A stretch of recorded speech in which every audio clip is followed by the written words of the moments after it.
Hello my lovelies, and welcome to my little cottage by the sea, the place where I love to stitch and craft my way to a vintage inspired and sustainable lifestyle. And in today's episode, a little festive offering for you. At the beginning of December, I went on a little jolly up to London town to visit the Tim Burton exhibition, and while I was there I thought I'm gonna go and have a look at the wonderful Christmas lights and windows and do a little bit of Christmas shopping. Hatchards Bookshop is always an absolute joy to visit and really is balm for the soul. Although I was supposed to be buying Christmas gifts for people, I treated myself to a limited edition print of Nancy Mitford's Christmas pudding. Every Christmas I will treat myself to a lovely book that I can just immerse myself in over the festive season. This year I actually picked two, but this was the one that I bought from Hatchards, and they wrapped it beautifully for me so that I can place it under my tree and open it on Christmas morning. I will probably get stuck in immediately with a glass of box fizz and maybe a mince pie or two.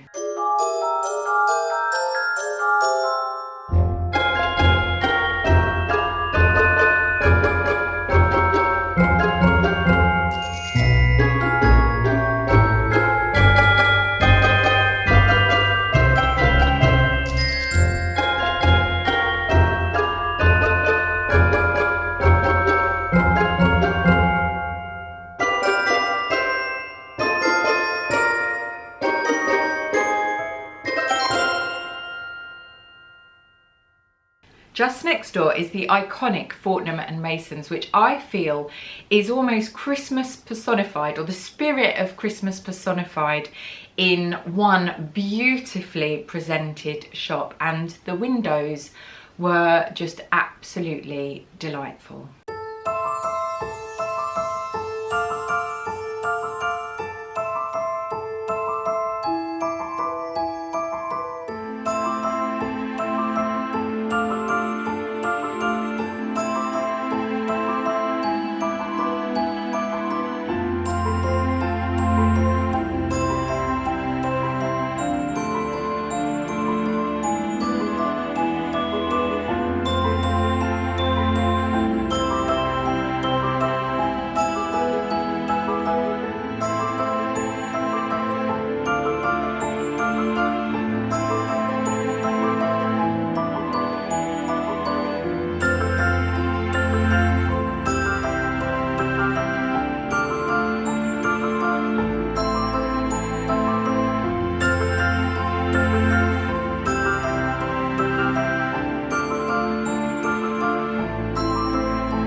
How sweet was that little mouse painting the crocodile's toenails? Although this store is incredibly busy over the festive season, the staff there are incredible, and even though it was very busy, it was still an incredible joy to be there and to just soak up the atmosphere. I bought a few gifts, and then I had a lovely chat with one of the gentlemen who worked in the tea department. They take tea very seriously in Fortnum and Masons, which they absolutely should. They have all the little types of tea in jars, and you can sniff the tea and smell all the notes, and this gentleman trained incredibly beautifully in the art of tea blending, was able to talk through all the types of teas and what were the ingredients of the tea. After sniffing quite a lot of tea, I treated myself to Countess Grey.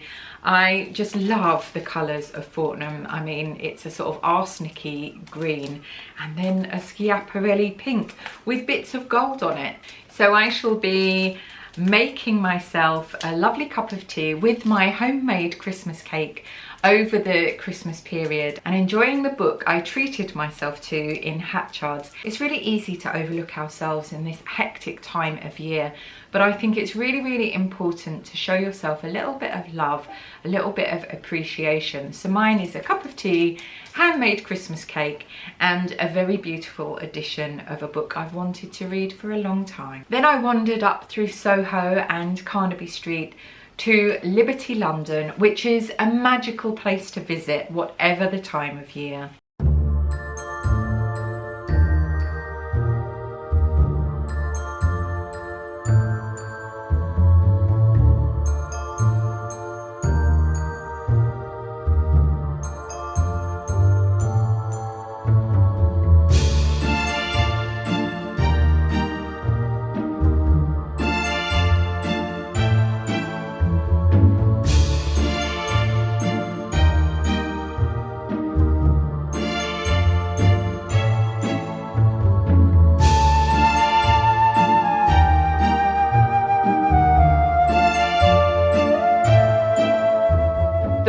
Themed windows were really enchanting, and the Wizard of Oz installation in the atrium or the foyer was just jaw-dropping.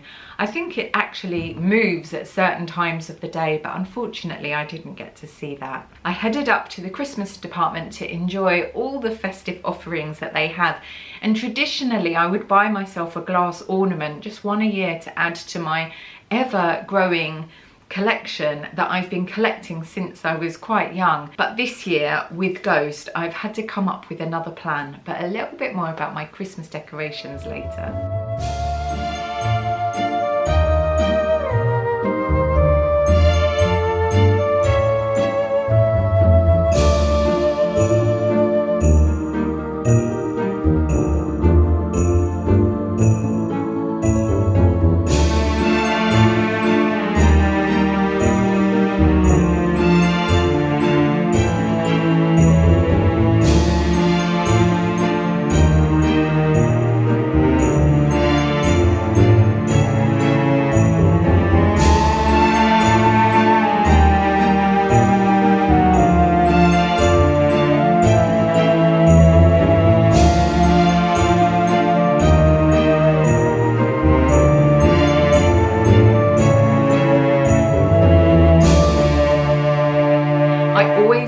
Fabric department when I'm here, and I had this notion that I'd buy just a couple of meters to make myself just a very simple gathered skirt, but on this occasion nothing really caught my eye, and I do have quite a lot of fabrics to be getting on with anyway, so I left with no fabrics but feeling very inspired.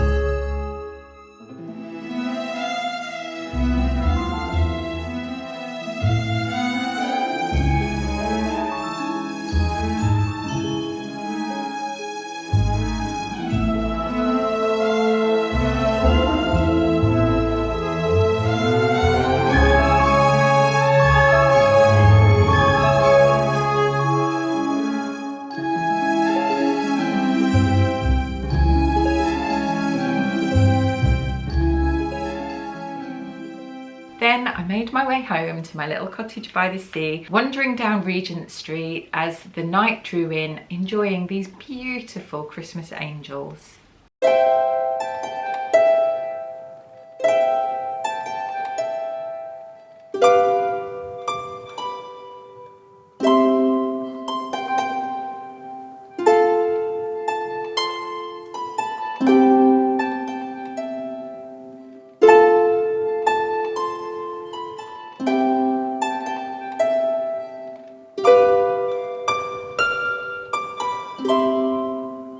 So this year I've had to really rethink my Christmas tree, because Ghost, who I'm not sure has ever seen a Christmas tree before, is incredibly playful, destructive. And I really didn't want to get all my antique and vintage and collected glass and breakable ornaments and put them on the tree, only to find he killed all of them in one fell swoop. So I had to give it a bit of a think, and I thought maybe I'd have to forego a Christmas tree entirely, which really did not fill me with Christmas cheer. So where there's a will, there's a way, and I came up with a new way of decorating my tree, which I'm actually really loving. I gathered together all the unbreakable items, so wooden birds and fabric decorations, and then I added to these some handmade decorations, one of which was just simplicity itself. I bought some very cheap plastic baubles and I simply glued scraps of Liberty fabric on them. A very lovely viewer had sent me a reel of this on Instagram, which I'm very thankful for, and it really solved this problem for me. So I can't take credit for this particular craft project, but it was very satisfying, and I now have some very beautiful unbreakable baubles on my tree. There are handmade critters, there's wooden birds and mushrooms galore, and I'm really filled with joy when I look at my very pretty little tree. And so far, Ghost has resisted the urge to destroy.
Now these little cherubs I made are just one of my favourite things, and it's a really simple little craft project. I happened upon these little Chinese cherubs, the kind that you'd find around a pincushion, in a little bag of bits in a charity shop. And if you want to have a go at making these, you could just take some off of a pincushion if you happen to have one, or you stumble upon one at some point in your treasure hunting.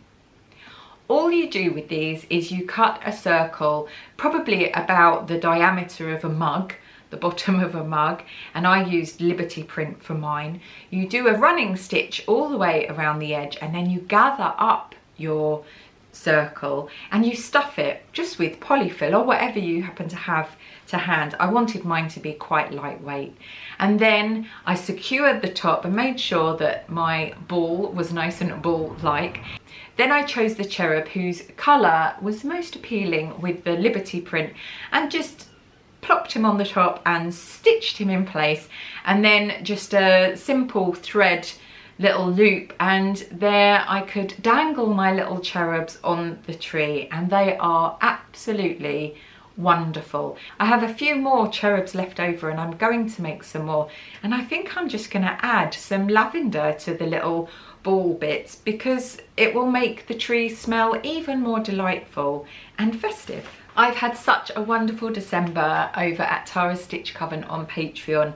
immersing myself in all things ballet as we start our new year theme of everything fairy tale. I created this little ballet slipper template and went through how to do different couture embellishments using it. So we looked at quilting, soutache and applique, and I'm going to be making a lovely outfit out of gorgeous viscose green 1930s satin that I showed you in a recent fabric haul. I'll be embellishing my ballet slippers with some beautiful black velvet and some antique Victorian jet beads, and I'm really looking forward to putting that on and doing my version of a Christmas outfit. My tea with Tara talk was all things ballettomania in fairy tale fashion and film, and we looked at the dark side of what it means to be a ballerina. I've added a new tier to my Patreon, so the ingenue tier,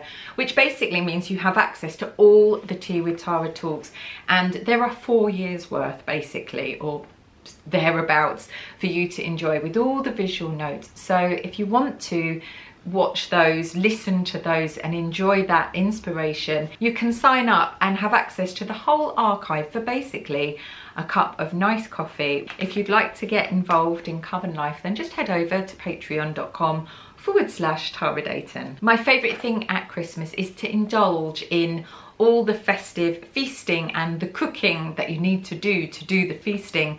And this is a much loved book that I have read for the last 3 years. It's filled with wonderful stories about Christmas and beautiful photography and many lovely recipes. This year I've made the fig and honey liqueur, but I have to say it's looking a little bit more like the pickled shrunken brains of all who have wronged me. But I'd never do anything so wicked, would I? As we end this festive vlog, and indeed this whole year, I'd like to say a huge thank you to all you kindred spirits who join me here regularly at my little cottage by the sea. I'm put in mind of a much loved line from Charles Dickens' brilliant A Christmas Carol, when Scrooge is watching his nephew enjoy his festivities, and he says that he should have cultivated the kindnesses in life. So I'm eternally grateful that you helped me to cultivate the kindnesses of life, and I send you light and love this holiday season and wish you the merriest of Yules. See you in 2025.